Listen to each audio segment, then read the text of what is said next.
Well, hey, this is Rosa Artistic Creations. How are you? I am bringing you a different version here. We're going to be making applesauce. We got 3 bags, I think, whatever the bags are in the grocery store, of apple. These are, you know what, I didn't even pay attention to one name, and I threw away the bags. I don't know if they're delicious or what. But if you buy store-bought apples, you need to put all of them in some nice warm water for about 5 minutes, because it's going to wipe off the wax that they put on there. And then you want to wipe them all down, each one individually, and then you put it in your bucket container, whatever, to get ready to peel the skins, or leave the skins on, whatever.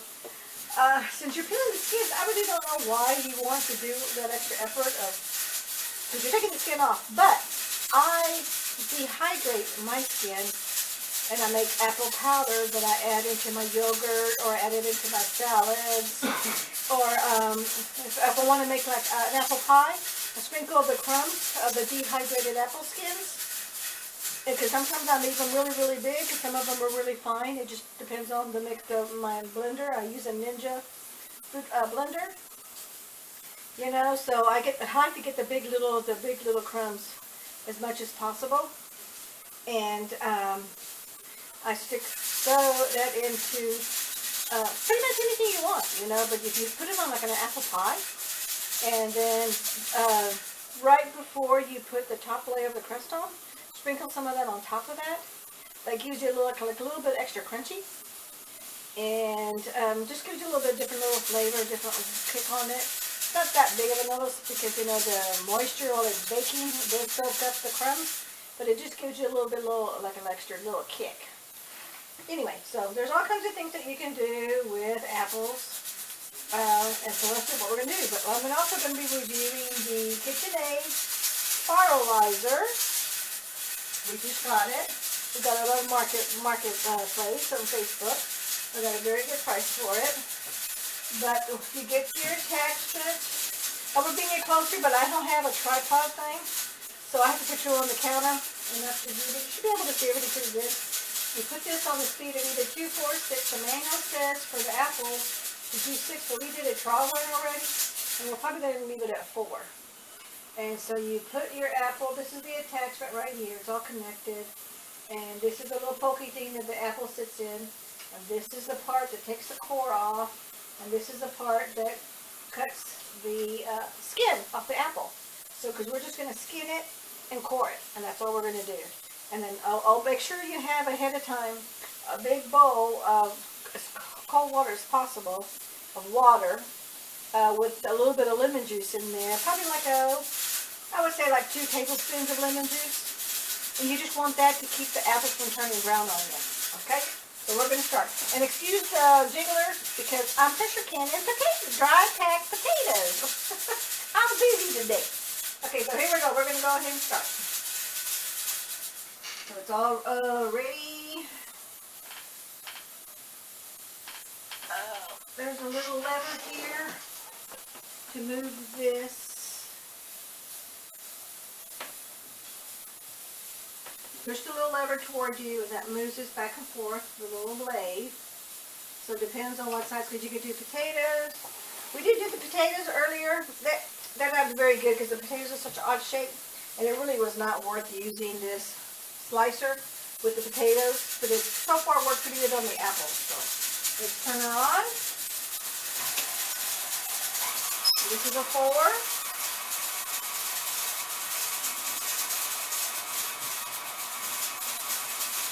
And of course, you know, because of the shape of the apples, it mixes some, and some of it catches. And at the very end, I'm going to go ahead and peel the skin off, because you definitely, when you're making your applesauce, you don't want any skin. But I think 4 is a pretty good speed so far. You can see the core coming out. Let me bring you over here, so you can see that. See that? So you can see the core coming out. Okay, hubby. Ah! Hubby got wrong speed, hubby. Okay, so I'm wish I had a better angle or a little clippy thing, but I don't. So let me bring you back over here to where you were so you could see what's going on. Make sure. Okay, yeah, you're in. So now I'm going to see how it just falls right out, and there's a little spiral on it. That's just going to save on the processing time.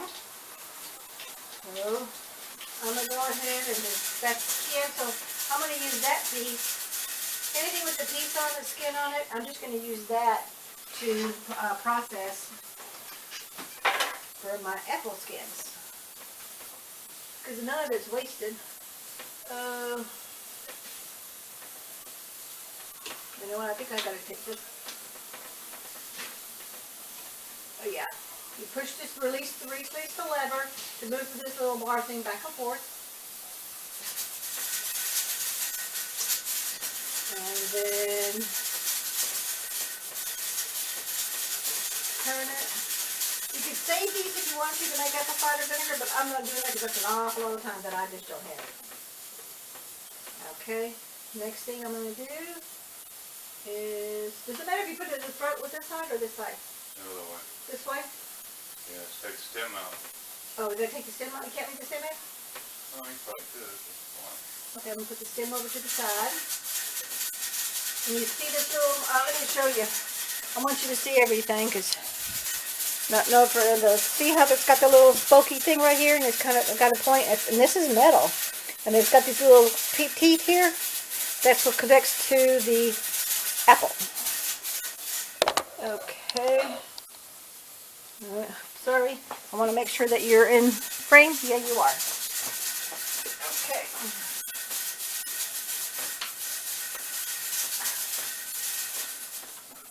Okay, that's in. Release this. Okay. Put it on 4.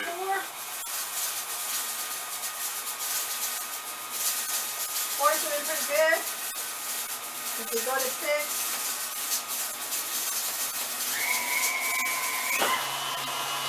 it does it a lot faster, and it still peels it.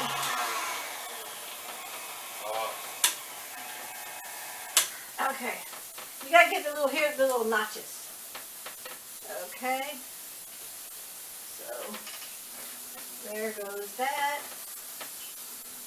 I'm putting all this in my cool water. Oh, let me move this back.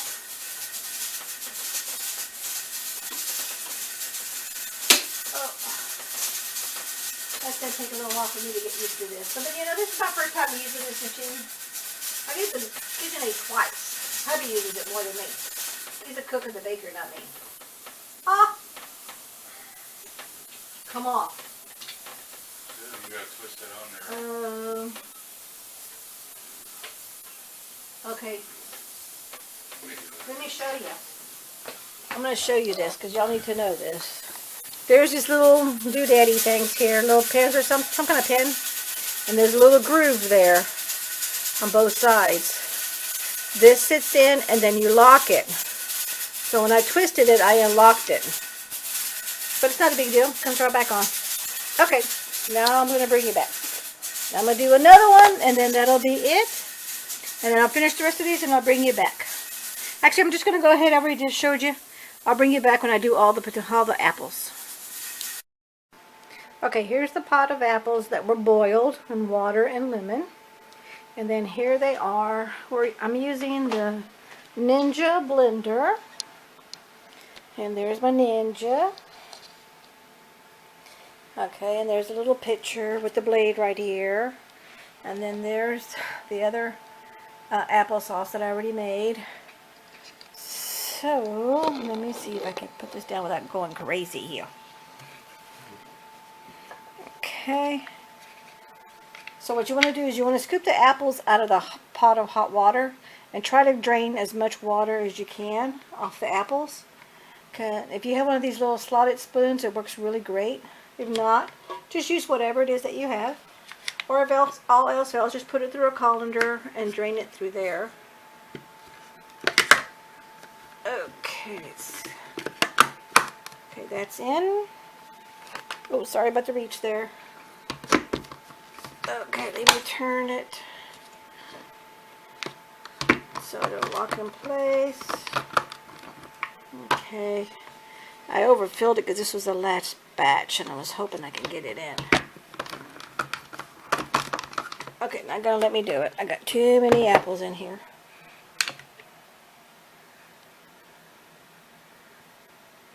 What you want to do is you want to turn it because it could only get into the little grooves of the teeth of the mechanism right in here. See that right in there? Oh, yeah, I'm gonna make sure, yeah. See that? It's got to fit in those little grooves. And it has to face... Oh, okay. Nah, okay. I think I got too many apples in here. I'm not able to turn it manually because it's kind of full. Okay, I do. I got too many apples. So let me take some out.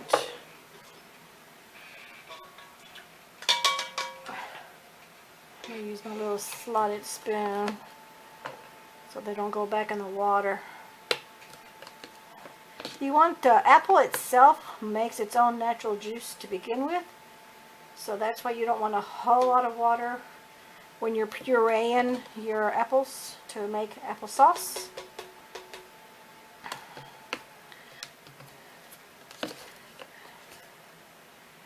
I'm going to sit this over here, see if that'll stay. Nope, not going to stay. I'm just going to put this on top because I don't want that back in the water. Let me see if that'll be enough to let me turn it now. Okay. Nope, not there. I'm sorry, I'm going. Y'all are really close, I know.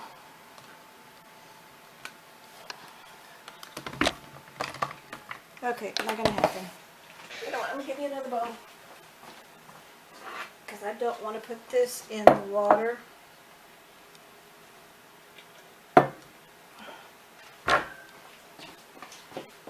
I'm just gonna take it out. Let me just take some out of here.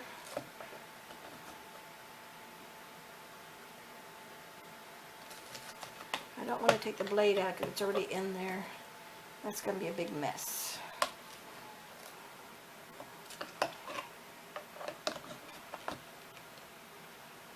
I just need enough to maneuver it so I can turn it. Okay, yeah, there we go. See how you can turn it? That's all I need so I can get in the grooves of the teeth of the blades. Okay, so that's in.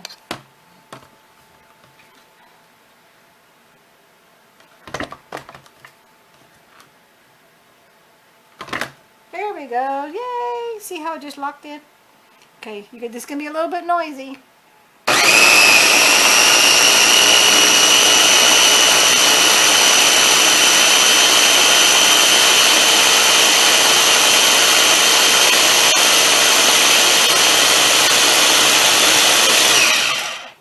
Now here's where you could either, I like this one, I like using the Ninja because you can pulse it.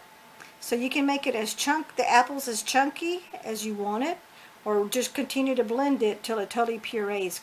This is the one good thing that's really, this is another one of the good things about making your own applesauce, is you control the texture and the chunks of apples, and you control the sugar or any other sweetener that you want to put in your applesauce.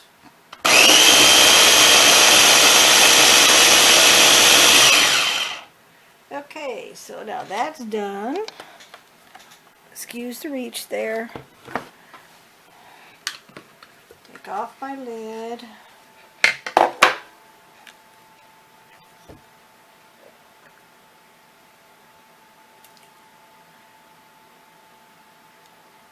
I don't need this spoon anymore. And now I can just pour this with the rest of my jar because I've got this other batch to do. So I'm going to go ahead and finish that. And then I'm going to go ahead and can all my jars, and then I'll bring you to the next phase. Already? Okay, I'm bringing you up close because I want you to see this. Look how pretty that is. This is the applesauce, totally all done. Everything's all emptied out. I'm going to wash my dishes. And then I'm going to get ready to can my jars. Isn't that gorgeous? Look at that. Turned out really pretty. I made it really, really smooth, pureed, because I intend on putting this in baking dishes for extra moisture. So like if you want a cake but you want it really moist, you put in 1/4 cup to whatever your cake mix is, and that makes it moist. And it doesn't really give you an overly apple flavor to it, but it keeps some moisture in the cake. You can definitely put it in some cookie recipes. And of course just use your applesauce however you normally do applesauce. And another way to do this is I'm just going to can this plain Jane. I'm adding no sugar to it whatsoever. And that's because I'm going to be using it for other things. But I am going to go ahead and when I can my jars, when I get to like when I have like 3 or 4 jars left, I'm going to add some cinnamon to a couple of them. And I'm going to label them cinnamon, so that way when I put them in the water bath canner and they come out, we already know that those are going to be the applesauce with cinnamon in it. And that gives you a different flavor. So if you want to add that to like your yogurt, add a little spoonful of that into your yogurt and give yourself apple cinnamon flavor to your yogurt. Or, you know, in any of your cooking, baking needs, whatever. It's totally up to you. Just, just eat it out of the jar if you want a snack. But when you want a low-cal snack, because there's no additional sugar, all it is the natural apples, and I use Gala and, I forget what the other one is, but I'll put it in the description box. And I made a total of 6 pounds of apples, and they fill that entire stock pot right there to boil. They won't fill it to the top. And then I dehydrated 10 trays on my dehydrator, and I'll put a link to that other video. Actually, I'll put the link on the applesauce video to my dehydrator, because my applesauce video is going to come first. The dehydrator will come second. And I'll put a link to that. But if all else fails, just go to watch my additional videos and you'll see it's on there. They're just going to be 2 days apart from each other.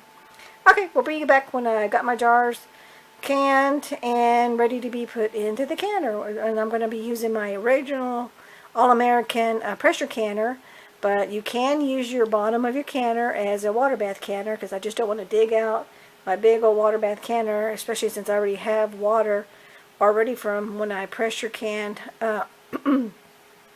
I made some dry packed potatoes, so there's already water in it, and I've already filled it up with water for the water bath canner. And you just use the bottom half, and you don't put the lid on it. You can put the same lid on there as you do in the All-American or your Presto, whatever canner you have, but you don't close it. You got to make sure that water steam escapes, okay? Or just use another different type of lid if you have another lid for that canner, and use that. But you can use the one that came with your pressure canner. Just got to be careful with it. Okay, we'll bring you to that next phase, and I'm actually probably going to show you how to do that, just so you know. Okay.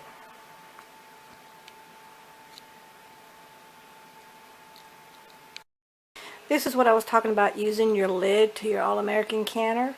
See how it's on there, but not all the way? But it's enough so when I know when my water comes to a rapid boil, that's when I need to start putting the timer on for 20 minutes. You can use 20 minutes no matter what size jars that you're using. It doesn't make a bit of difference what size jars they are. So 20 minutes regardless. So I'm going to leave my lid on just like that. I'm not going to change it. Wait for it to come to a rapid boil. Turn it down from 10, because it's on 10 right now, so hurry up and heats up. And then once it becomes to a rapid boil, I'm going to drop it down to an 8. So it stays at a steady boil, but not a full rapid boil. Okay, we'll bring you back.